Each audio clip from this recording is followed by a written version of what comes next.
Hello, everyone. My name is Nmadili Okwumabua, the founder and director of CPDI Africa, which stands for the Community Planning and Design Initiative Africa.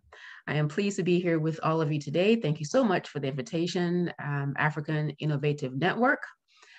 We will be speaking today on architecture, city planning, and the evolution of these spaces from an Afrocentric perspective.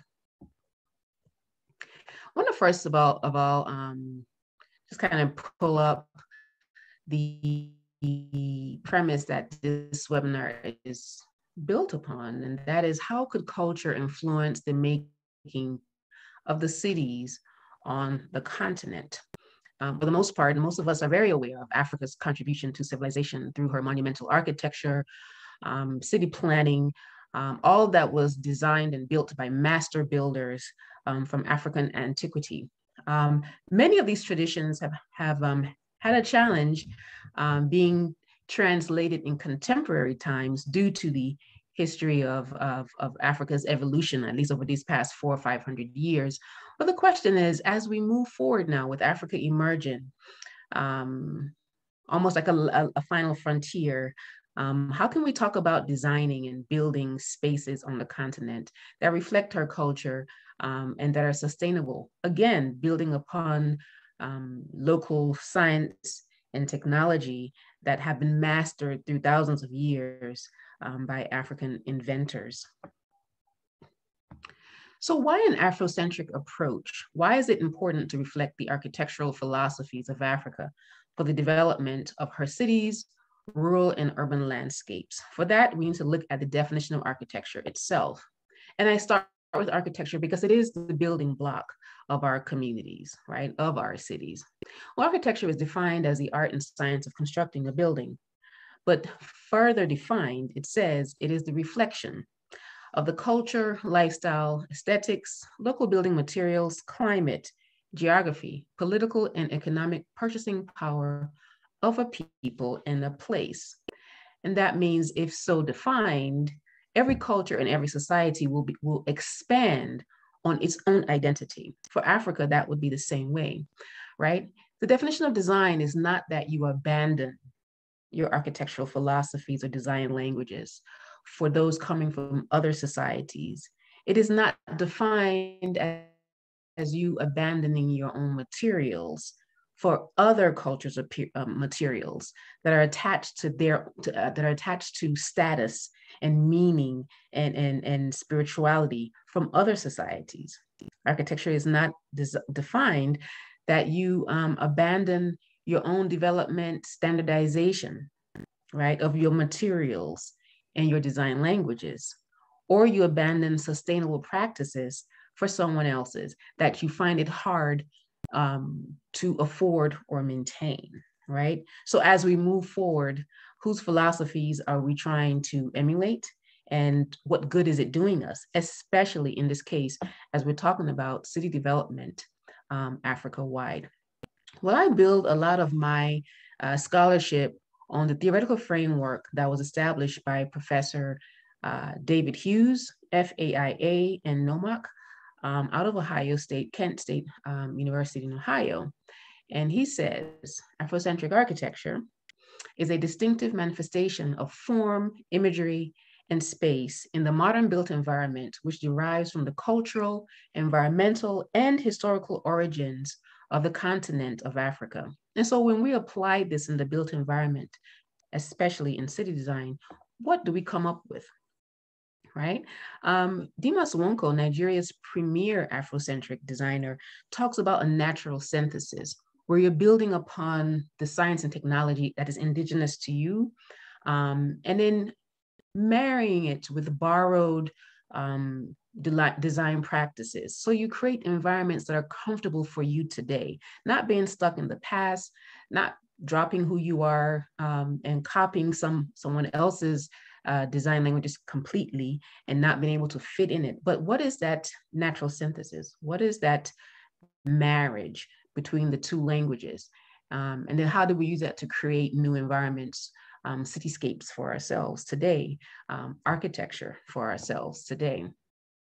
So Africa is developing, and not just the continent, but her diaspora diaspora as well. So we're talking about the way forward. Who are these people that we're designing for? Who are they? And so in 20 Afrocentric theory, by creating CPDI Africa, which again stands for the Community Planning and Design Initiative Africa. And it was my response to the challenge that he proposed in his scholarship. CPDI is a culture-inspired, research-based design-built initiative created to inspire the development of African-centered design languages for Africa and the diaspora that are culturally and environmentally sustainable. So when you're looking at this, looking through this lens, you will see how it becomes easy to create spaces that are affordable, right? That are harmonious, that are spiritually engaging to the people that are occupying them. And in addition, I came up with 5 different principles, you could say, that using these principles, any designer can take a space, whether it's urban or rural, whether it's architecture, in any location, using this Afrocentric lens and create spaces that work, looking through a cultural lens, and aesthetics, spirituality, local materials, and development philosophies, which I call today community engagement, right? And so let me take some time to look at a few of these so we see what all we mean when you're using this lens to begin solving some of the challenges that we're facing on the continent, especially when we're talking about urbanization, right? So if you don't understand the culture of African people, and it's thousands of ethnic groups, it's not just one culture, it's thousands of cultures. If you don't understand them well, then you're creating spaces that don't work well for the community, all right? So what's culture, what's lifestyle and tradition, and all of those things translated into our built environment? Well, looking at the family compound, right? The house is the smallest unit of the built environment, right? It's a collection of these houses, right? On a grander and grander scale that give you your village, your town, or your city, right? Or your nation, your state or your nation, right? So how did Africans lay out their homes, right? It was always a collection of rooms around exterior spaces, which we call courtyards, all right? A lot of life happened in the community, the communal arena, which was outside, right? There wasn't a lot of architecture happening, a lot of building happening because people were actually enjoying the great weather. So you went into your rooms, and these spaces that we see on these floor plans, these are rooms around courtyards or bedrooms around open living rooms that made up their houses. A family compound was a large space that integrated interior and exterior spaces, right?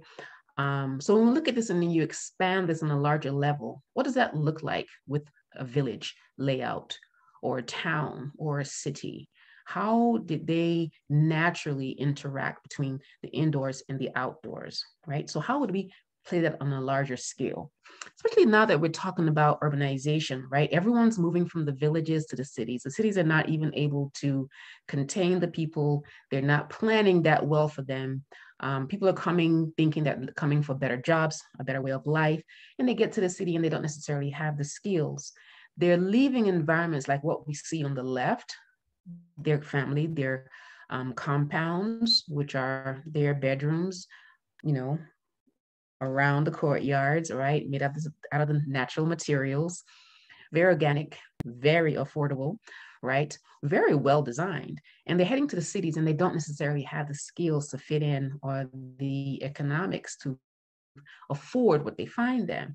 So how are we really planning for them, right? The images that I have on the right are some examples where if you want to build in the city and you don't necessarily want to or not allowed to build what we see on the left where you're coming from, what are a couple of steps above? What are some prototypes that we could come up with that might fit in the city? And some of these actually fit quite well. This is trying to resolve some of the challenges that we see today with answers that we have not just from the past, but from our villages that still operate today. All right. So instead of coming to the city, you don't have the skills, you don't have the financial resources to fit in, right? And then you begin to build slums or shanty towns all around the periphery of the city that look like this. Well, how could designers work with city planners and the community, right, to build compounds or neighborhoods that utilize the skills of the people themselves that are coming from those rural areas? These houses here, maybe not as pretty as they could be, but they're made out of the same material that we have in the traditional places, right? The clay brick, or it could have been rammed earth, right? These are very neat. And the people could do these themselves. So how do planning officials speak with architects and the community to begin to work together to solve those challenges that we're facing because of the rapid urbanization? Just a quick example of culture and how that plays out in the city. How about aesthetics? Very important, because what we see, right? So when we look at the areas where, you know, the slums, the shanty towns, it doesn't look good. How can we make it look better, right? We know Africa has incredible aesthetics. Well, let's talk about traditional once again. What do we see in those rural areas? Here are some images from Burkina Faso, Ghana, South Africa, Cameroon. Beautiful architecture, aesthetically pleasing. So how do we apply this when we move to the cities? No need to leave the aesthetics behind and those identifiers, those things that identify us culturally, right? Those patterns, those motifs, whether they have meanings or not, those shapes and those forms, how do we borrow from the aesthetics of African culture as we move into development, right? Or I love to show this one, the one by Pierre Atepa in Togo, the ECOWAS building. How do we draw on, you know, even aesthetic inspiration from artifacts, right? These Ashanti stools or the Egyptian headrests. He takes that to inspire his ECOWAS building, right? Shapes and forms and patterns and aesthetics. Oh, how about what Akon is proposing for Akon City in Senegal? He's inspired by the crashing waves and other aesthetics of his community. What will those aesthetics look like, right? This is community development on a grand scale. Who is this for? Is it for your average African, your elite? Is it for guests and tourists from off the continent? It's for everyone. This is an incredible example to talk about when we talk about development on the continent or other aesthetics. I love to show this one. You can see the pattern and motif on a very large scale here. This is for a resort and cultural center done by one of our CPDI Africa architects, Fawaz Adelaja, out of Nigeria. So again, pulling on the aesthetics is a powerful move. What about spirituality? Something that was so important in the evolution of African space. The fact that deities, you know, most people now are not practicing any form of African spirituality. Either we're Christians or Muslims. But the fact that African spirituality was quite sacred.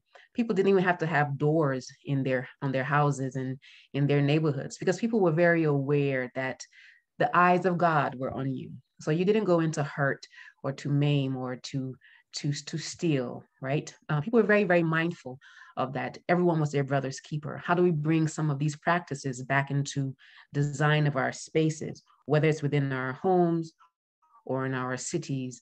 This is an example from Edward Soto, the Ifa House. He's pulling on those deities, the columns that held up the roofs in the Yoruba palaces, and he brings those into his internal spaces. How could these also play out in open space design, right? The eyes of God are on you. Spiritual practice is very important. What we see where Francis Carey invites the ancestors to when the students are learning, right? How do you design spaces that are spiritually charged based on the practices that are still part of the community that we're speaking of? Local materials, that conversation is very important. I like to show these images because it's people out, they're having, there's a festival that's going on. Like I said, so much happened outside just because the weather was great. So there was very little architecture going on. So when we're talking about open planning, public spaces, parks, where people congregate. You might not need a lot of architecture, but you can design exterior spaces that accommodate the things that people do in African cities. What does that outdoor space look like? Just showing these images to show how typically a lot happened outside. But again, back to the materials. Nobody beat Africa when it came to sustainable organic materials. Bamboo, clay, straw, wood, stone. These are some examples of this very same materials, but being used in new ways. These are resorts out in East Africa. It's the same materials, but done by architects. And these are conversations that we have talking about city planning and deforestation, how we're using our materials and how we're maintaining the climate just everywhere. You talk about using materials that biodegrade easily, go right back into the earth. So you're not creating so much waste for waste management in your cities. This image, she's happily cooking and growing her building materials out of her window. Love it. Or the use of clay, right? The stigma attached to traditional building materials needs to go away, right? And so we see now architects that are here, Roman Gorshkov using rammed earth. It's the same material as we see in these local images on the left. Dimas Wonko was a master of that, is a master of using the correct materials for the continent. And then the last was community engagement, right? Typically in our cities, people came together to build. There was no talk of affordable housing or people being homeless because the people came together to build members of their society, their homes. People worked together. How do we bring this back into the conversation? We're talking about developing African cities. Here, women would often do the design and decor after buildings are done, but it's sweat equity, and they use materials that were available on site. So we're talking about really low cost, right? No cost almost, or maintaining your buildings, right? The cost of maintenance. If people can come together like they used to, and then we can see here still do, we're talking about maintaining our cities very easily. This was mastered by Habitat for Humanity. As some of you know his story, he's in the Congo on a missionary trip, and he sees some Congolese building a new home for a family, and he comes back to America to create Habitat. And what is Habitat? It's built off of an African design philosophy, community members coming together to help build, not just for the needy, but for everybody, right?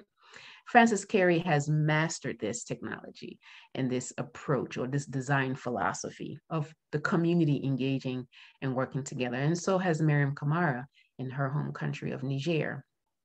And so what we do at CPDI, we teach these design philosophies in many ways through competitions, which we actually have one going on now, and then through the launch of our global studio for African-centered architecture. Now we provide online courses for practitioners and students to learn these ideologies, and they're based on the theoretical frameworks by Professor David Hughes and architect Dimas Wonko. We offer certificates in African-centered architecture, and people can take courses in just about everything that has to do with the built environment, architecture, cultural studies, heritage preservation, urban planning, spirituality, sustainable materials, and so much more.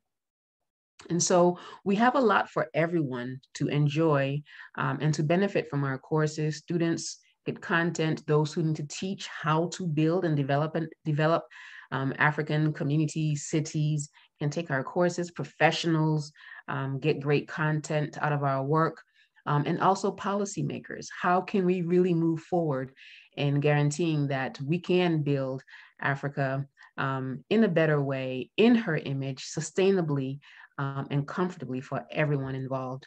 So thank you for this opportunity to present on the African Cities webinar. We look forward to seeing much more of you. Once again, this is Nmadili Okwumabua with CPDI Africa. Do engage with us at cpdiafrica.org, and let's enjoy the rest of the conference.